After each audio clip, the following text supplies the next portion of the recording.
What the hell was I thinking? No one wants to see this! Damn it. How the hell do you get this tail off? Much better. Hello everyone, my name is Allison and welcome to A Former Cats Actress Reviews the Cats movie. It's no secret to one that the Cats movie has been a hot topic as of late. Basically, everyone and their dog's babysitter has decided to review the movie.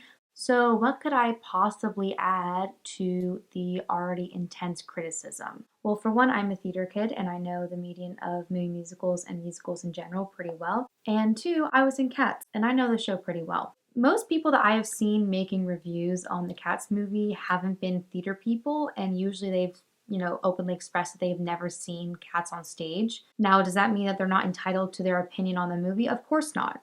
The movie was made for a mainstream audience. They wouldn't have had that star-studded cast if it wasn't. So obviously it's important to hear the general public's consensus. But since I know the show pretty well, hopefully I can elaborate more on the criticism and say more than just the CGI was terrible and the story made no sense. But first, let me explain to you my history with the show. So I've been involved in theater for quite a long time, and like most theater kids, I consider Cats to be the gold standard for a bad musical. It stood as this quintessential substanceless spectacle that threatened good theater. This past summer, I was getting over a string of failed auditions. I hadn't booked anything for the summer, and I was kind of bummed out. I was working at a musical theater summer camp, and my counselor buddy was like, hey, this theater's hosting auditions for Cats, we should go. And this is a theater that I've been trying to work at for a while, and I was like, screw it, let's go audition for Cats. So I went to audition for my least favorite musical. I went to the dance call, I had a vocal appointment, and that was it. I really wanted to do a show just so badly, and I hadn't gotten cast in a while, and I kind of just gave up hope. But then, surprise, surprise, I got cast in my first professional adult production when I wasn't part of the kids' chorus. One of the first things that I told my dad was, oh crap, I'm going to have to learn to like Cats. So I listened to the Cats album nonstop. I watched every documentary made on Cats. I watched the Tyler Haynes What's New Pussycat vlogs for the second time.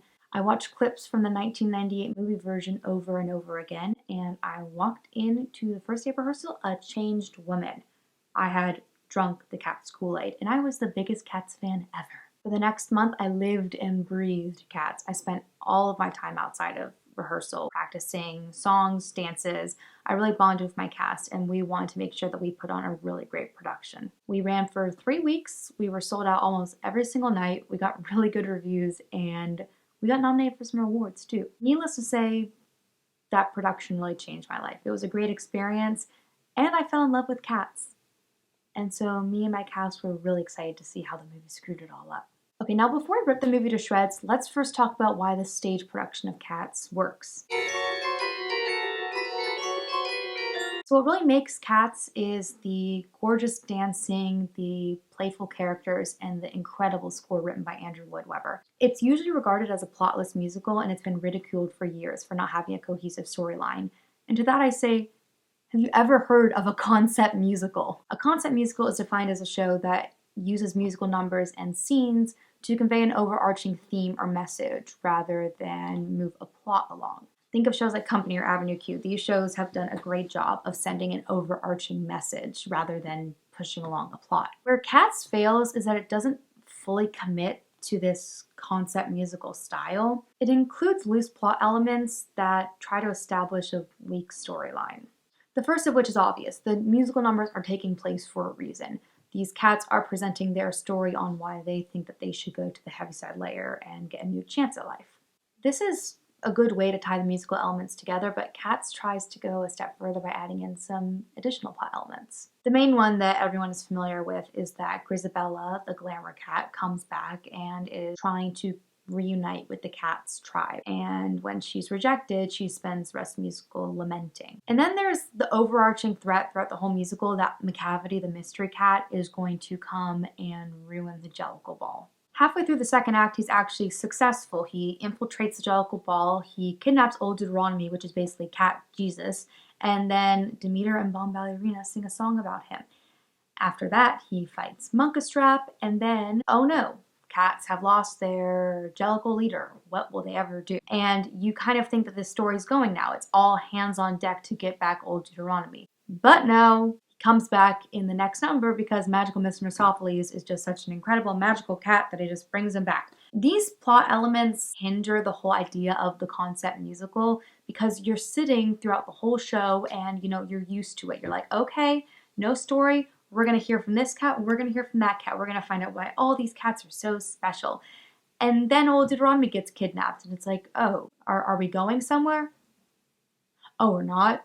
We're just gonna, he's back. Now, these elements do kind of ruin the concept musical feel, but honestly, people don't really pay attention to that because this show is a mega musical. It's a spectacle. Do you want to know what the plot of Cats is? I'll tell you what the plot of Cats is. Cats is a musical about junkyard cats who take the audience on a journey through their Jellicle Ball, a time when they all gather, come together, and decide which cat gets to ascend to the Heaviside layer and get a new lease on life. The cats introduce themselves and you meet many memorable characters. There are the naive and innocent cats who are experiencing the ball for their first time. There are the immature kittens who are trying to make the show all about themselves and cause a ton of commotion. There are the adult cats who want to help other cats share their story. There are the older ones who deserve to be reborn. There's a cat who's trying to ruin the ball by kidnapping all the kittens, and another cat who just wants to be accepted back into the Jellicle tribe and get a new lease on life. There's beautiful choreography from Gillian Lynn, a sweeping score by Andrew Lloyd Webber. There's an immersive set, fantastic lighting, skin-tight unitards with leg warmers, and wigs made out of yak hair. It's genius and stupid. It's crazy, yet beautiful. It's Cats. Okay, enough about that. Why does the movie suck? You can't really criticize the movie without pointing out the eyesore that is the CGI. The CGI doesn't work for two reasons. Okay, first, it's just awful. It's so poorly done and executed. The human faces would bounce off of the cat bodies. Whenever they would step, their feet would be hovering over the ground, and their limbs would just keep twitching and jerking around. It looked awful. Even though the execution is bad, what they were going for just doesn't make sense. You have these humanoid cats with realistic tails, realistic ears and realistic fur. But then they have human faces, human hands, human feet. They somehow made them look more and less like cats at the same time. I think that this photo that my castmate posted on our Facebook group just basically sums it all up. What you have to understand is that in the original London production, they weren't trying to make them look like cats. The creative team knew that they weren't going to make these humans look exactly like cats on stage. There's just no way. So they opted for a more avant-garde approach. They had leg warmers and patches of fabric that were supposed to resemble fur without covering them all in fur. They had tails that were loose and that were tied around as a belt. And the wigs weren't supposed to make their heads look like the heads of cats. They were supposed to hint more at feline features. They very much developed their own style, and honestly it works. It keeps the human element while hinting at a cat element. It's a good balance of these elements, and it's done right, and it's done practically. What happens when you try to make them look like real cats? This. Okay, let's talk about the dancing. I wasn't mesmerized by the dancing. Sure, there were actors doing gorgeous leaps and turns, but I didn't see that. No, what I saw was CGI animated cats doing gorgeous leaps and turns. I know there are humans dancing underneath the CGI, but the CGI was just so bad and looked so unrealistic that I didn't feel like it was a human dancing. I felt like it was an animated character dancing. And obviously when you see that happen, you're like, that's not really that impressive because it was made all digitally. When you see a living, breathing human doing that stuff, you're impressed. I wasn't impressed. It just takes away that sense of awe. Okay, so I absolutely love the music to Cats. I think it's great, and I was like, you know what? If there's one thing that bad CGI can't hurt, it's music. Oh, I was so wrong.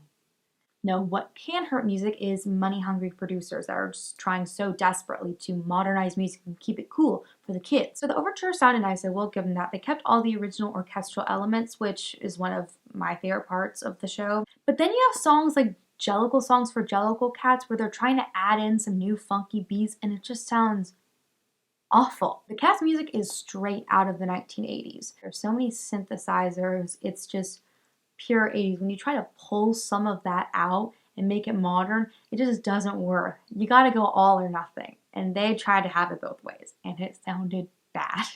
Also, the orchestra was overpowering the singing a lot, which honestly might have been a good thing. I think the biggest offenders in this room were the ensemble. If you just listen to Jellicle songs for Jellicle Cats, they all sound weak. Like, even the girl that had to sing the high C, you'd think they get a good soprano to do that. What is that? It's like flat.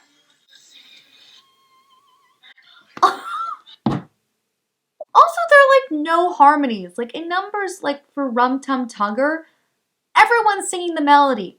Like I barely hear parts where people aren't just singing the melody. And like, come on. People use Sugar Cats as a purely dance musical, and it's not. It's not. The singing's really hard. And that goes for everyone. The ensemble parts are really, really difficult. And if they don't have an ensemble that can sing it, oh my gosh, just dub over it. You have auto-tune. You can do that type of stuff. You can auto-tune what you have, or you could dub over it. But it just sounds bad. I don't like how they changed Mungo Jerry and Rumpelteazer to like this jazzy number.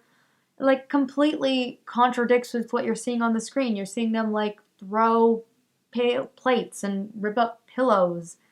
And they're singing this like sexy jazz number. Oh, we're doing all this. No, it's so much better when it's like this cute vaudeville number. It was so bad. Okay, and like what the hell was going on with Judi Dench's Old Deuteronomy? If you don't know, Old Deuteronomy, Cat Jesus, the tenor, and the notes that he sings are pretty high for a guy to sing. And it's really impressive. You hear this great sound, and there's so much gravitas, and it's amazing. It's amazing to hear it. But they kept the notes exactly the same for Judi Dench. They didn't even like change the octave at all. And it's not that hard for a girl to sing that.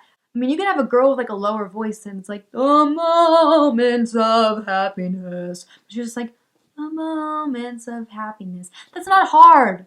That's not hard. Like, take it up an octave or just do something. They should have changed it vocally for her or just kept Old Deuteronomy as a guy. Okay, so I'm going to be positive for a second and acknowledge some good vocal performances. So Francesca Hayward did really well. I thought she did really well. I mean, I only know her as a ballerina, and so I thought she sang very well.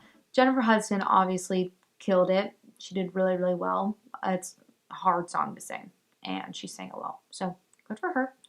Robert Fairchild, he sounded really good as Mungo Strap. I'll give him that. And honestly, I didn't think Taylor Swift was that bad vocally in Macavity. I think she was a bit breathy, but she sounded pretty good, honestly. Okay, let's talk about the plot. Okay, so the creative team decided to take the very loose plot that threatened the concept musical feel of Cats and just drag it out. I don't even know. Why would they do that? It does not work. It doesn't work. Okay, so the story follows Victoria as she, tries to join the Jellicle Cat tribe. Throughout the movie, she's introduced to each cat who is trying to go to the Heaviside Layer. She's acting in the role of the audience for most of the performance. There are many songs that are directed to the audience, explain to them like what a Jellicle Cat is and, what types of names cats have. But they're directed to her instead because she's kind of like a newcomer into this world.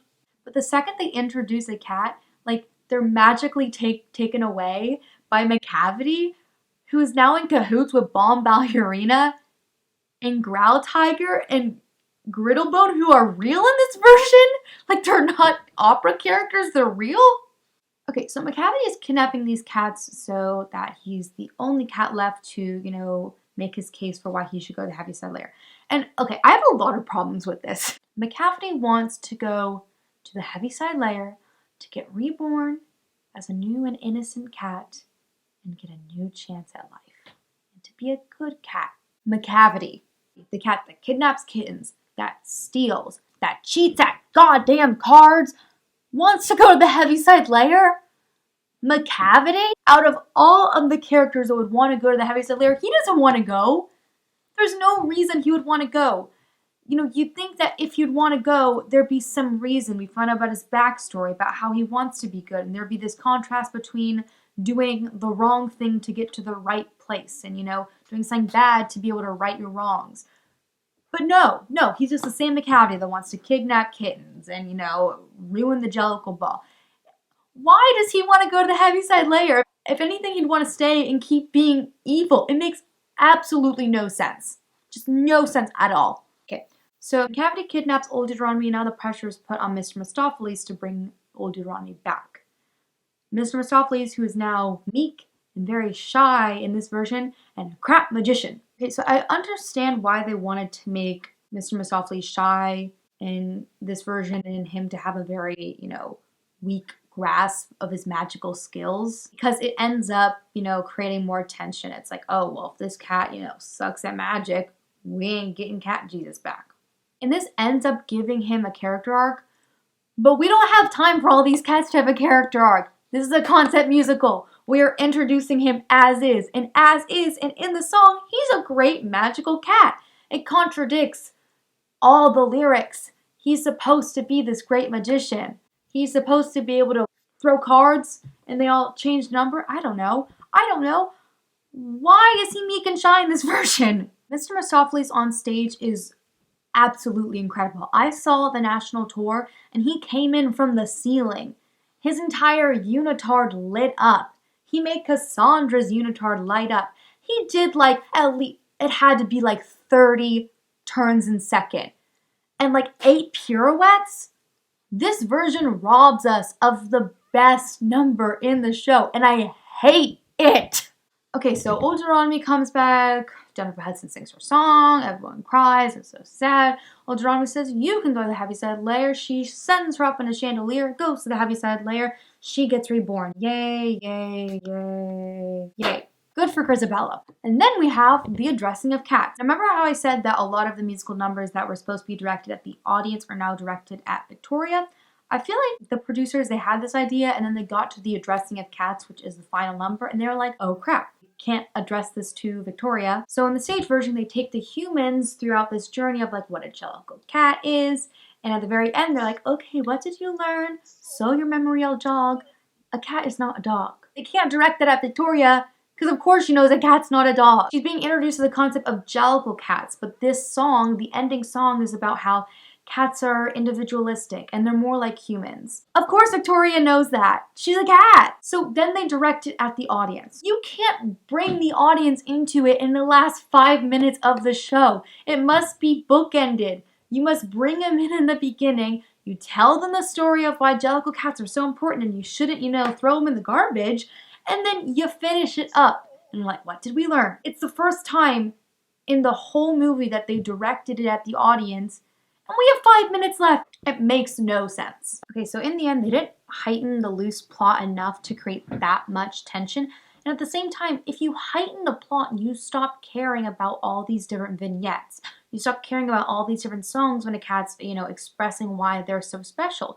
Because we don't care why you're so special because this cat got kidnapped and this cat got kidnapped and there's a plot now. One thing that I didn't like is they basically hindered the whole idea that this show is an ensemble piece by taking them out of the junkyard. They show us where Bustford gets his food. They show us Jenny's roaches. They show us Skimbleshanks's, train. And this honestly robs us of the heart of Cats. Cats is about different Jellicle cats coming together in a junkyard and acting out their livelihood. They all work together and use the items in the junkyard to tell each other stories. Skimbleshanks will grab a cone and, pretend to be one of Jenny Anydots' mice. And then Jenny Anydots will grab a wheel and pretend to be part of Skimbleshanks' train. It's cute. It shows how they come together and they want to help each other tell each other stories. They're all helping each other out. The movie ruins this by trying to make it a competition between them. There's nothing in the source material that says that these cats were competing. These cats were all abandoned. These cats are all junkyard cats. These cats all have terrible lives, but they try to come together and help each other get to the Heaviside Layer. Jenny Anydots has her big number. She has her big tap number, and then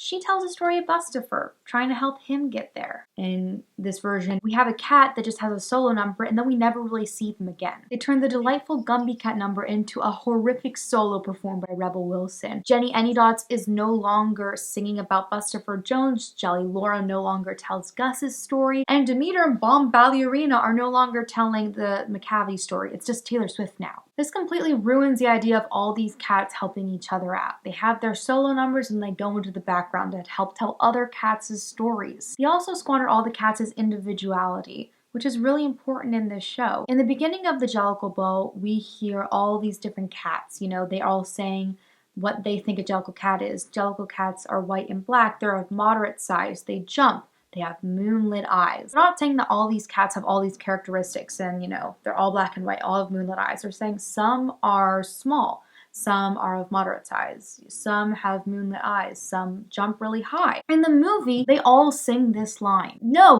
you're not rather small and of moderate size. You're not this color and that color. You don't have these characteristics and that characteristic. First of all, that doesn't make sense. But second of all, the whole point of that is to say that Jellicle cats aren't just these random junkyard cats. They have all these different characteristics. They're individual.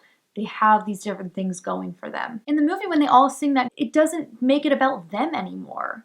It makes them about the whole collection. And the whole point of cats is that cats are just like you and me. They have their own personalities. At the end of the show, in addressing of cats, Old Ronnie basically says, I hope that you can see that cats are like you and me. They have different personalities. They have specific characteristics. They like trains. Some of them like tap numbers. Some of them like theater. They're just like you and me. I didn't see that at all. No, I didn't see it.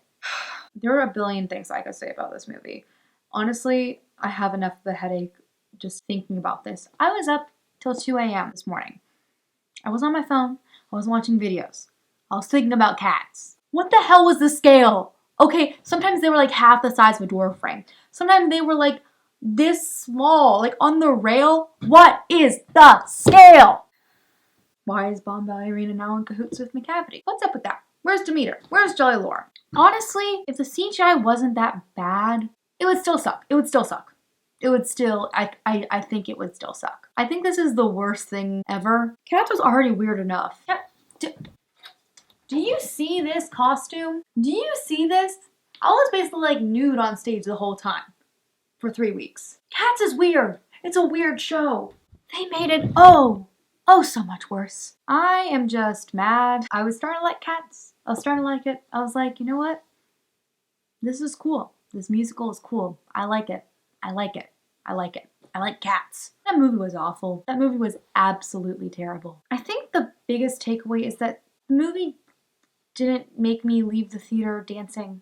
It didn't make me leave the theater singing the songs. It didn't put me in that mood. I'm not entirely sure why. It could have been the issues I highlighted. It could have been something else.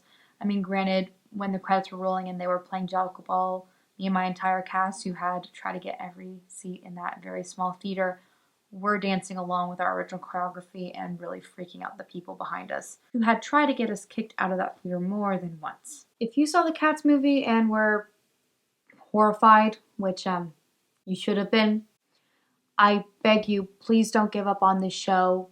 Go see it in person. Cats is a crazy show, but it just has to be digested in the proper medium. And I hope that you give it another chance. The national tour that's based off of the most recent revival of the show is currently traveling around North America, and there is a 1998 version of a recording of the London production that you can find on the web. I will leave links to those down below. Okay, well, okay, so I just spent the last 24 hours thinking of the Cats movie, and I think I'm actually going insane. I'm gonna go watch The Music Man, an actual good movie musical, to clear my sinuses. Thank you all for watching, and always remember, a cat is not a dog.